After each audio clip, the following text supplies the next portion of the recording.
Evidence for this claim is as follows. Names like Abraham and Jacob were common among the Amorites in the time period Abraham is said to have lived. Merchants at the time also constantly traveled the routes from Cappadocia to Megiddo, making the trek Abraham made from Ur to Haran more feasible than previously thought. A marriage contract also found in Newsy stated that a wife, if required and if barren, was to provide a substitute for her husband with whom he could conceive.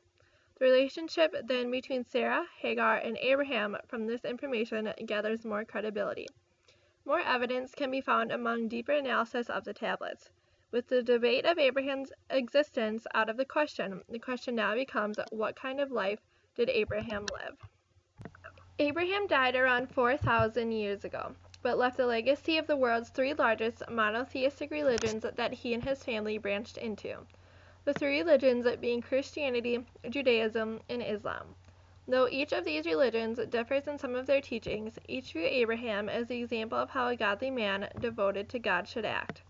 Abraham, in fact, had such a strong relationship with God that God made a covenant with Abraham that stated that Abraham would have descendants as numerous as the stars.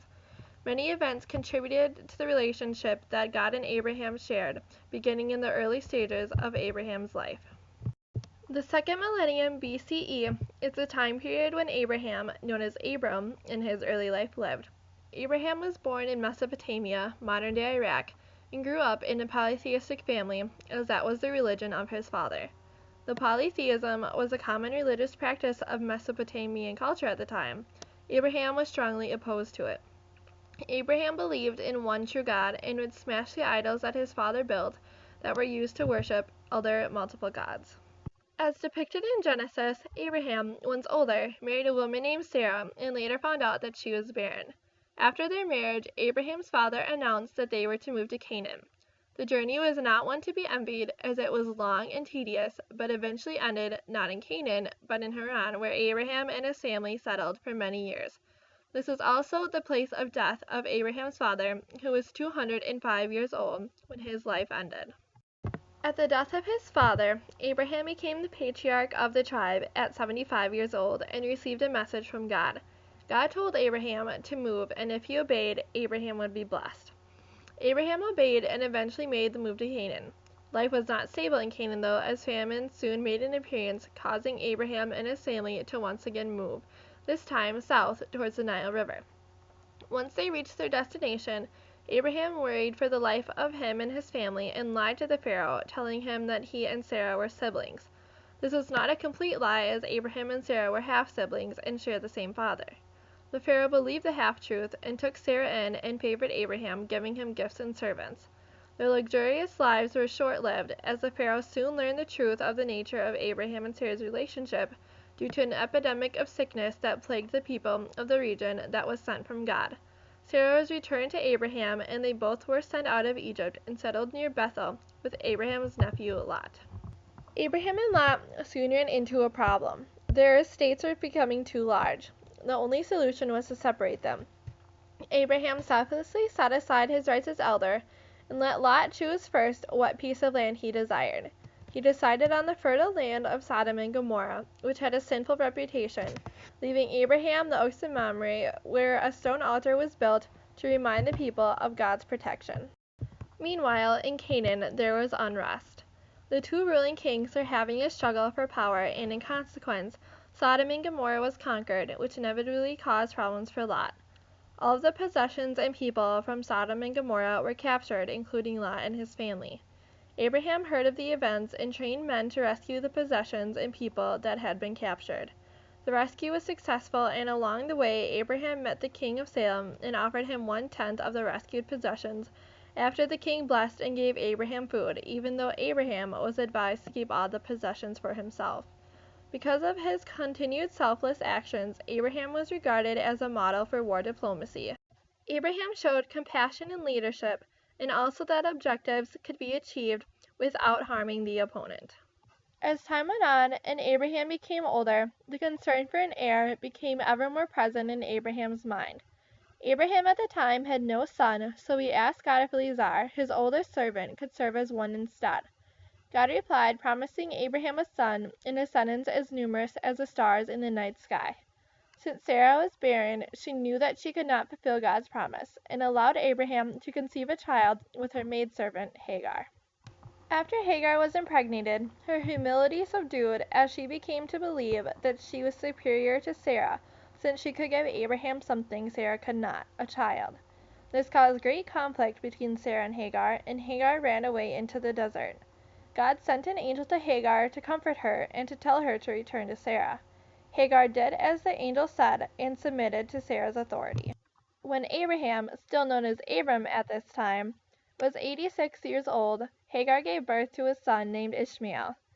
Abraham, elated to finally have an heir, was soon distressed as he learned that Ishmael was not the son promised to him by God. Abraham received a vision from God, saying that Sarah would yet give birth to a son who would become Abraham's heir. This is also the time in history when Abram changed his name to Abraham, which he would then be known as for the rest of his life and commonly throughout history. Abraham means father of a multitude of nations, which is what was promised to Abraham in his covenant with God. God also commanded Abraham to circumcise himself and all the boys and men in his household as a physical sign of the covenant he had with God. Abraham obeyed, but prayed that Ishmael would also live under God's protection during the circumcision. God answered Abraham's prayer by saying that Ishmael would become the father of 12 rulers and would be made into a great nation. He also told Abraham that Sarah would have another son and that he was to be named Isaac. Sarah, not yet knowing of the information about the child that she was to bear, was visited by 3 strangers. They happily told Sarah that they had news for her, and a choice calf was prepared and served to greet the news. The 3 strangers were found to be divine messengers on a mission from God. They had both good and bad news to share with Sarah. The good news was that Sarah was to have a child, a son, and she responded with a laugh because of her old age. The scenario seemed nearly impossible. The bad news was that God planned to wipe away Sodom and Gomorrah. Upon hearing the news, Abraham became increasingly worried about Lot, who chose that land as his portion of the estate. God sent messengers to warn Lot before the destruction hit, but Lot still hesitated to leave, causing God to have to pull Lot and his family away from the city. Lot's wife made the mistake of looking back and was turned into a pillar of salt. Sarah gave birth to Isaac, and she and Abraham rejoiced at the miraculous event. Sarah was not pleased, though, when she saw Ishmael mocking Isaac disrespectfully. Sarah, in response, demanded that Ishmael and his mother Hagar be sent away. Abraham did not approve of Sarah's request and prayed to God for an answer. The response from God was not the one that Abraham desired, as God told Abraham to comply with Sarah's demand and not to fret about the decision. Abraham obeyed and sent Ishmael and Hagar away. God watched over the 2 of them, though, and saved Ishmael from dehydration, who lived in the desert. God continued to test Abraham and his obedience to him throughout the rest of his life. One instance of Abraham being tested was when God told him to take his son Isaac to a mountain in the region of Moriah and sacrifice him as a burnt offering. Abraham obeyed without question and took Isaac to the mountain. Along the journey, and even upon their arrival at the mountain, Isaac did not know that he was to be the offering.